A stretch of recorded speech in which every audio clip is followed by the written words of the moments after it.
सुधी बंधुगण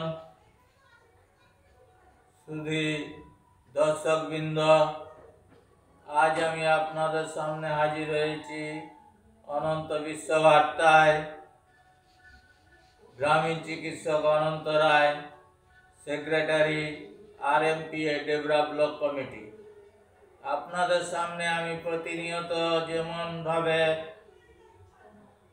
medical bulletin थेके धाराबाहिक बर्णना दिए जाई आजकेও সেই मेडिकल बुलेटिन थेके किछु कथा आपनादेर सामने तुले धरछि आपनारा भावना चिंता करे देखबेन।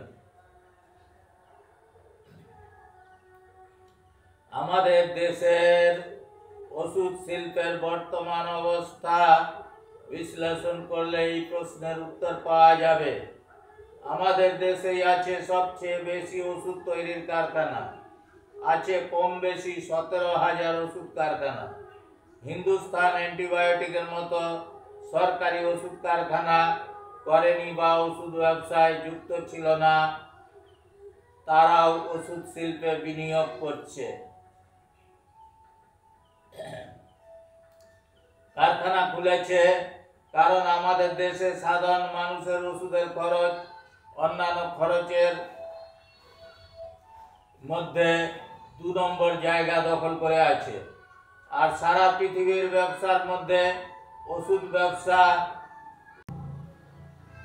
1980 সালে মাত্র 1500 কোটি টাকার ওষুধ শিল্প বাজারে 1500 কোটি টাকার ওষুধ শিল্প 2008 সালে 68,000 কোটি টাকার শিল্পে পরিণত হয়েছে। প্রতি বছর গড়ে দেশীয় বাজারে 62,000 কোটি টাকার ওষুধ বিক্রি হয় এবং বিদেশে রপ্তানি হয় 42,000 কোটি টাকার ওষুধ। অন্যান্য ব্যবসায় বৃদ্ধি হার 2 থেকে 4%, সেখানে ওষুধ ব্যবসায় বৃদ্ধির হার 16%। তাহলে লাভের গুড় কিন্তু পিঁপড়াই খেয়ে যাচ্ছে না, তার পুরোটাই যাচ্ছে বহুজাতিক ওষুধ কোম্পানির পকেটে, আর সেটা হয়ে চলেছে সরকারি মদতে। তাহলে দর্শকবৃন্দ আপনারা বুঝতেই পারছেন এই ওষুধ শিল্পের ভেতরে কত গলতি আছে, আর এই চিকিৎসা জগতে ফাঁক ফোকর ধাপ্পাবাজি রোগীদের ঘাড় মোড়ানোর ব্যবস্থা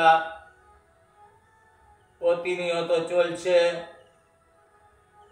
এর থেকে কারো অব্যাহতি নেই, তাই আপনারা ভাবনা চিন্তা করবেন বারবার, তারপর ডাক্তার দেখাবেন, ওষুধ কিনবেন, ওষুধ খাবেন।